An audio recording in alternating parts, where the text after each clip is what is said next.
The courtroom was filled with a heavy tension, the kind that hangs in the air like a storm cloud waiting to burst. The stark white walls reflected the harsh fluorescent lights overhead, casting an almost clinical glow on the proceedings below. Every detail of the room, the polished mahogany bench, the rows of empty seats, the cold metal chairs, seemed to add to the formality, as if this was a place where only order could exist. But beneath this facade of control, the real battle was unfolding, a battle between the power of authority and the indomitable strength of a single individual. In one corner of the courtroom sat the white judge, a figure synonymous with unwavering conservatism and authority. His stern face, weathered by years of legal battles, bore the unmistakable mark of someone who had seen it all but had never truly been forced to confront his own biases. He had lived a life steeped in the traditions of the law, but his understanding of justice had always been tempered by the privileges of his position. His eyes, sharp but closed off, scanned the room, aware of the woman standing before him. And then there was her, the black woman, poised and resolute. Her presence in the room commanded attention, not because of her stature, but because of the quiet defiance that radiated from her every movement. She had entered this battle not with the armor of privilege, but with the strength that comes from having to fight for every inch of respect, every moment of fairness. Her heart beat in a rhythm that was both a reminder of the history she carried with her and the future she was determined to shape. Today, she wasn't just facing a judge. She was facing a system that had always turned its back on people like her. The case before the court was more than just a legal matter. It was a microcosm of the larger fight for racial justice that had been playing out for centuries. This was a moment in time where, if she spoke out, her words had the potential to shake the very foundation of the system that had long silenced voices like hers. Her case wasn't just about right and wrong. It was about challenging a world where power had always been held by those who could wield their authority without question, without consequence. And as the judge prepared to speak, his words, measured and cold, did not feel like the beginning of a legal procedure. No, they felt like the beginning of a battle for justice, one where the stakes could not be higher. Why did this matter so much? What was at stake here wasn't just the outcome of a case. It was the very principle of fairness, the realization that a courtroom should not be a place where the color of one's skin determines their fate. The courage that this woman displayed in standing up, in defying the weight of a history built on racial injustice, would be her weapon in this fight. And though the judge had yet to speak, the truth she was about to reveal would turn everything upside down. It would expose the lies that had been told, the prejudices that had been silently tolerated, and perhaps the judge's own misconceptions about what justice really meant. In this courtroom, a storm was brewing, and the truth, when it came, would not just echo through the chamber. It would reverberate through the very foundations of what we thought we knew about power, race, and the law. As the audience braced themselves for what was to come, one question lingered in the air. Would the judge, along with the system he represented, be able to silence this woman, or would her words bring the world they knew to a dramatic, irrevocable shift? The answer was about to unfold. The judge's gavel came down, his voice cold and formal. But beneath the surface of his words, a deeper truth began to simmer, one that neither he nor the woman before him could ignore. The case was straightforward, or so it seemed. On the surface, it appeared to be just another example of the law at work, a matter to be resolved with a few simple rules and regulations. But what the judge and everyone else in the courtroom failed to realize was that the woman standing before them wasn't just challenging a simple legal principle. She was challenging the very structure that had upheld racial inequality for generations. This wasn't just about a law. This was about how power had been wielded, how race had been weaponized, and how a system that was supposed to be blind to color had, for centuries, tilted the scales in favor of those who looked like the judge. Her story wasn't one that was told in the sanitized pages of legal textbooks or presented in the polished speeches of politicians. It was a story written in the lives of countless others, those who had been denied opportunities, silenced by the weight of systemic oppression, and forced to navigate a world where every victory was hard-won and fleeting. The judge, in his privileged seat of authority, was blind to this reality. He had never had to struggle with the constant fight for dignity, respect, and justice. To him, the law was an abstract concept, something that could be interpreted, bent, and adjusted. But for the black woman standing in front of him, the law was something far more personal, something that had the power to either reinforce or destroy her existence. As the proceedings continued, it became evident that the judge was already operating under a cloud of assumptions. He had heard countless cases before, and he had passed judgment without hesitation, knowing full well that the system was on his side. But what he failed to see was the weight that rested on the woman's shoulders, the burden of a history that had been written in blood, sweat, and tears. Her every word, every motion, was a rebellion against that history, a refusal to let the past dictate the future. But the judge wasn't ready for this challenge. His bias, though cloaked in legal jargon, was clear. His decision was already made. She had no place in his world, no right to question his authority. And yet, as the woman stood tall, her silence was more powerful than any argument she could have made. This was the point of no return. The woman knew that, in this moment, if she remained silent, she would be complicit in the system's perpetuation of injustice. She had already seen too many others succumb to that silence, their voices swallowed by the weight of the status quo. She could not let that happen. This was bigger than her. This was for the generations before her, and the generations that would come after. The conflict had reached its boiling point. The question was no longer whether the judge would deliver a fair verdict. It was whether he would be willing to confront the uncomfortable truths that lay hidden beneath his rulings, beneath his words. Would he acknowledge the systemic racism that had tainted his courtroom, or would he dismiss it as irrelevant to the case at hand? The woman's heart raced, her resolve strengthening. She knew this was her moment. The truth she was about to reveal would not only challenge the judge, it would challenge the world. The silence in the courtroom was almost deafening. The judge had just finished reading the formal charges, his voice as emotionless as ever, yet the words carried an unspoken weight. The woman stood at the center, her posture unwavering, her gaze locked onto the judge with an intensity that seemed to slice through the atmosphere. This was no longer a mere exchange of legal formalities. It had become a moment of defiance, an act of courage that was about to reverberate far beyond these walls. "Your Honor," her voice broke through the stillness, steady and deliberate. It was a voice that seemed to carry the echoes of generations past, voices that had fought and struggled for their place in a world that had too often turned its back on them. "I stand before you today not just as someone accused, but as someone who has been failed by a system that is supposed to protect me. A system that is supposed to treat everyone equally, regardless of the color of their skin. But as I look around this room, I see the truth staring back at me. This system has never been for me. It has been built to maintain the status quo, to uphold a hierarchy that is not just institutionalized, but deeply ingrained in the very fabric of our society." A murmur rippled through the courtroom, a mix of surprise and disbelief. The judge, still seated high on his platform, seemed momentarily thrown off balance. He was used to controlled environments, to obedient defendants who adhered to the rules of the game. This woman, however, was rewriting the rules. She was no longer just defending herself. She was defending the very concept of justice. "You don't understand," she continued, her voice growing stronger with every word. "I was born into a world that doesn't see me as an equal. I was taught from a young age that I would have to work twice as hard to earn half as much, that my every move, every success, would be questioned, scrutinized, and doubted.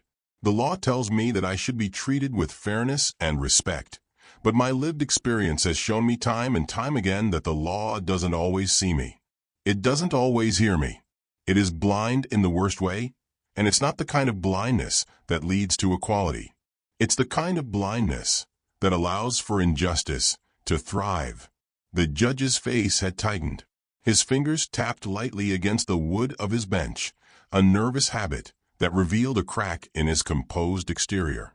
He cleared his throat, his voice rising in an attempt to regain control of the situation. "I will remind you, ma'am, that this court is bound by the law. Your personal grievances, though valid, are not relevant here. We are concerned with the facts of the case." But the woman was no longer listening to him. She had already made her decision. The time for playing by the rules had passed. The time for quiet compliance, for submission, was over. She had come here today to expose the truth, no matter the consequences. "The facts of the case, Your Honor, are exactly where we begin," she said, her words a powerful counterpoint to the judge's dismissive tone. "But the law is not neutral. It is shaped by those who wield it. The very fact that I stand before you as a defendant, a black woman fighting against a system that has never been designed to serve me, is proof of that." The courtroom was now on edge. The tension had escalated, and the room had fallen into a stunned silence. No one had expected this. The woman had not just challenged the specifics of her case. She had challenged the legitimacy of the system itself. And as her words hung in the air, the audience was forced to confront an uncomfortable truth. Was the law truly just, or was it merely another tool of power and oppression? She took a breath, steadying herself before delivering her final, most potent words. "This isn't just about one case. This isn't about me alone. This is about the countless others who have come before me, who have suffered in silence, whose voices have been dismissed as unworthy. This is about every black woman, every person of color, who has ever stepped into a courtroom and been met with the same coldness, the same indifference, the same unfairness. I am not just fighting for my freedom today. I am fighting for the freedom of all those who have been oppressed by a system that claims to be blind, but is in fact deeply biased." The judge opened his mouth to speak, but his voice faltered. For the first time, the facade of authority seemed to crack. The courtroom, which had once been a place of cold, detached judgment, now felt like a battlefield where the stakes were not only legal, but moral. The woman's words had pierced through the layers of indifference that had built up over years, years of seeing the world through a lens that ignored the real experiences of those it was meant to protect. But she wasn't done yet. She knew that this moment, as powerful as it was, could easily be dismissed as the ramblings of a defendant angry at the system. She had to show them, truly show them, that this was not an isolated incident, that the injustices she was speaking of were part of a much larger pattern, a pattern that reached far beyond this courtroom. "I am not the only one," she said, her voice resolute, almost pleading now. "There are millions like me, mothers, daughters, sisters, who are fighting for their right to exist in a system that does not see them. They are denied opportunities. They are denied justice. They are denied dignity. And you, Your Honor, you have the power to change that. You have the power to stop this from continuing, to make a choice today that will not only affect my life, but the lives of countless others who are watching this very moment." The words hung in the air, impossible to ignore. The room was still, the weight of her message settling over everyone present like a heavy fog. This was no longer just about a legal case. This was a reckoning. The silence in the courtroom stretched on, thick and suffocating. It was as if time itself had frozen, the tension so palpable that every breath felt like an intrusion. The judge sat frozen at his bench, his fingers still drumming lightly against the wood, his face drawn in concentration. He had heard the woman's words, and despite his hardened exterior, he could not deny the power of what she had said. For the first time in his long career, he felt uncertain. His thoughts raced, swirling in a maelstrom of conflict, duty versus morality, law versus justice. Behind him, the jury sat still, their expressions a mixture of disbelief and contemplation. They had entered the room with preconceived notions, just as the judge had. But the woman's words had forced them to confront the uncomfortable truth that their own biases had shaped the lens through which they viewed justice. The man in the black robe, the woman standing defiantly in the defendant's seat. The law. It was all inextricably tied to a greater social framework that was now unraveling before them. The judge finally cleared his throat, breaking the silence that had grown unbearable. His voice, when it came, was tinged with something that resembled doubt, but it was quickly masked by his usual authoritative tone. "The court will deliberate," he announced, the words formal but heavy with the weight of the moment. He stood, signaling the end of the day's proceedings. As the courtroom emptied, the woman remained standing in the same spot, still composed, yet inwardly bracing herself for whatever came next. Her lawyer, who had been standing beside her throughout the proceedings, whispered words of encouragement, but she barely heard him. Her thoughts were racing, reflecting on what had just transpired. The challenge she had laid before the judge, the truth she had spoken, would echo in the chambers of the courthouse for days, months, even years. But there was no certainty in her heart. The system, after all, had been built to protect the powerful. Was her voice strong enough to disrupt that? Meanwhile, the judge retired to his chambers, his mind still occupied by the woman's impassioned speech. He could feel the weight of his decisions pressing down on him like never before. Was he willing to be the one to change the course of history? Was he willing to face the reality that, perhaps for the first time in his life, he might have been wrong? His role had always been clear-cut. He was to dispense justice as dictated by the law. But her words were like a mirror, forcing him to confront his own blind spots, his own biases that had remained buried beneath the surface for so long. After what felt like an eternity, the jury was called back into the courtroom. Each of them was deeply affected by the words they had heard, but they had their duty to perform. The fate of the defendant was now in their hands. The judge looked down at them, as if expecting them to fulfill their duty as expected, to deliver a verdict that adhered strictly to the law. Yet there was a palpable tension in the air, a sense that things were no longer as simple as they once seemed. The jury deliberated for hours. When they finally returned, they were met with the same room that had witnessed the confrontation earlier. The judge took his place, his face betraying no emotion, and the foreperson of the jury stood to deliver their verdict. "We, the jury, find the defendant guilty as charged," the foreperson announced. There was a brief silence before the words settled, heavy and cold. But then something remarkable happened. The foreperson paused, looking directly at the judge. "But we also find that the system that has brought this woman to this moment is flawed. We, as citizens and as jurors, must acknowledge that it is not just her case, but the cases of many others that have been marred by an unjust system. We believe that the laws that brought her to this courtroom must be reevaluated and reformed." The room was still. No one moved. The judge's face tightened, his eyes narrowing as he processed the words. The jury had spoken, but they had done so in a way he had never expected. They had found her guilty, but in doing so, they had called for a complete re-examination of the very system that had placed her here.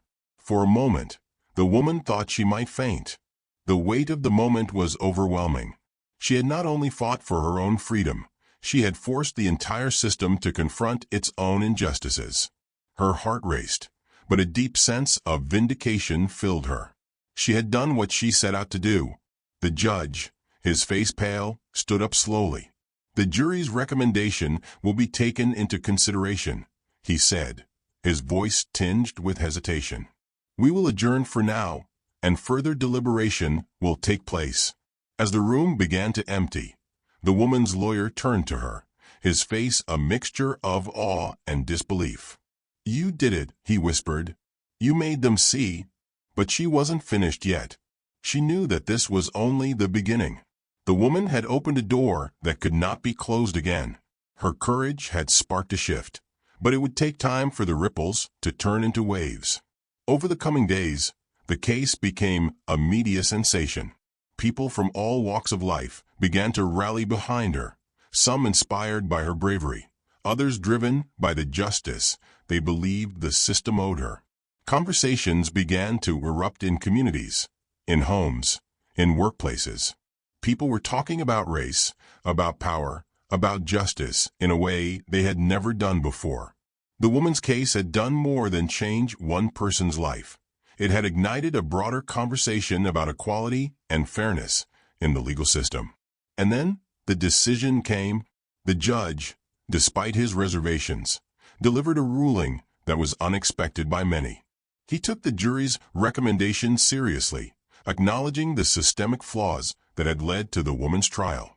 A new investigation into the fairness of the laws that had been applied to her case would begin, and in a move that surprised many, he also reduced her sentence, citing the need for reform and the impact of her testimony.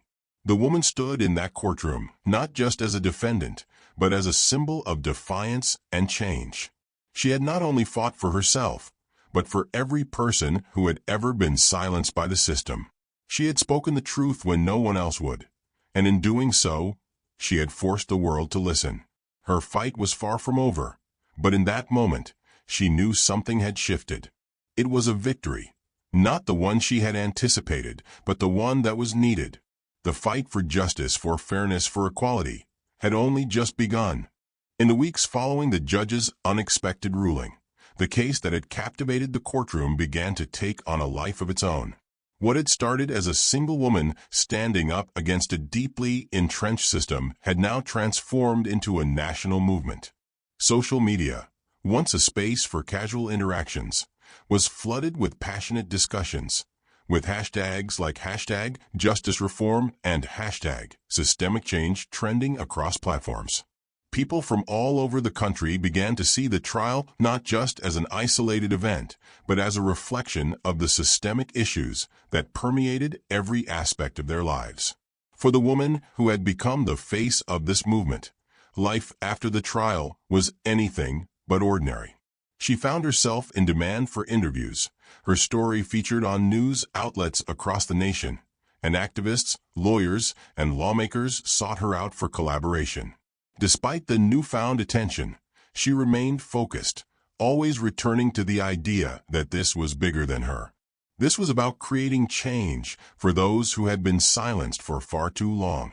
One morning, as she prepared for an interview on a national talk show, she reflected on the journey that had brought her to this point.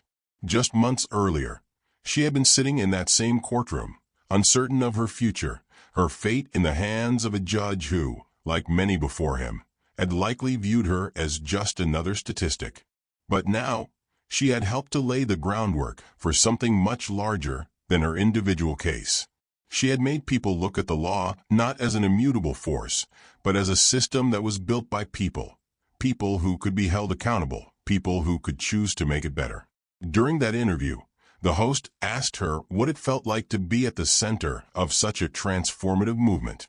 Her answer was simple but profound. I'm just one voice in a sea of many. But if I can spark the change, if I can show others that we have the power to demand justice, then I've done my part. The audience, watching in rapt attention, could see the depth of her conviction. She wasn't speaking from a place of arrogance or pride. She was speaking from a place of truth, the truth that had been buried for too long. Her impact wasn't limited to the media. In state capitals across the country, lawmakers began to take notice. Bills aimed at reforming the very laws that had led to her trial were introduced. While the journey to full reform would be long and fraught with challenges, the mere introduction of these bills signaled a shift in the political landscape. Lawmakers from both parties, once reluctant to touch issues of racial injustice, now found themselves compelled to act. In her hometown, the ripple effect was even more profound. What had once been a community deeply divided by issues of race and class was now beginning to find common ground. People who had never before considered the depths of the systemic issues in their own backyards began to engage in difficult conversations. Local organizations, inspired by her bravery, began holding town hall meetings, where residents could discuss the implications of her case and how they could push for change within their own community. But the woman knew that these were just the beginning of the shifts that were necessary. As she continued to work with activists, legal experts, and community leaders, She came to realize that real change would not be achieved in the courtrooms alone. It had to happen in the hearts and minds of everyday people. It had to be a cultural shift, not just a legal one. The law could change, but if the attitudes and beliefs of the people did not, then any reforms would only be superficial. She turned her focus toward education, ensuring that the younger generations understood the importance of questioning systems of power and authority. She began speaking at schools, universities, and community centers, sharing her story and encouraging others to find their voices. "Don't wait for permission to speak your truth," she would say. "You already have the right to be heard." Her message resonated deeply with students, many of whom had grown disillusioned with a system that seemed to offer them little in terms of justice. As the movement grew, so did the opposition. Those who had benefited from the status quo, corporate leaders, wealthy individuals, and conservative pundits, began to push back. They tried to discredit the movement, labeling it as radical or dangerous. They tried to silence the growing chorus for reform with their own brand of fear-mongering and misinformation. But the woman remained undeterred. She had seen the worst of what the system could offer, and she knew that nothing could be more powerful than the truth. She continued to stand firm, her resolve growing stronger as she faced each new challenge. She was no longer just fighting for herself. She was fighting for the generations to come, for those who would one day look back and see this moment as the turning point in a larger struggle. Her greatest victory came not in the form of a legal ruling or public recognition, but in the quiet moments, when she would meet with a young person who told her that they had never thought about the injustices of the system before, but after hearing her story, they felt compelled to act. It was in these moments that she understood the true power of her actions.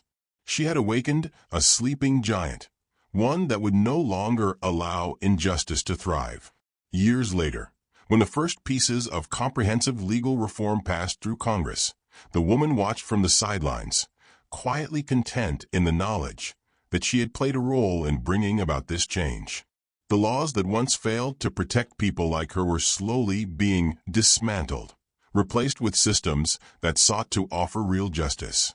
And even when the cameras were no longer focused on her, when the media turned their attention elsewhere, she continued her work, advocating for the voiceless, empowering those who had been left behind, and making sure that the fight for justice never lost its momentum.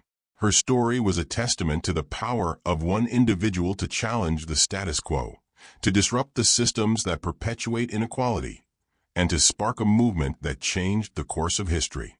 In the end, she didn't just challenge the law, she changed the way people saw each other, the way they saw the world. And in doing so, she left behind a legacy that would be felt for generations to come.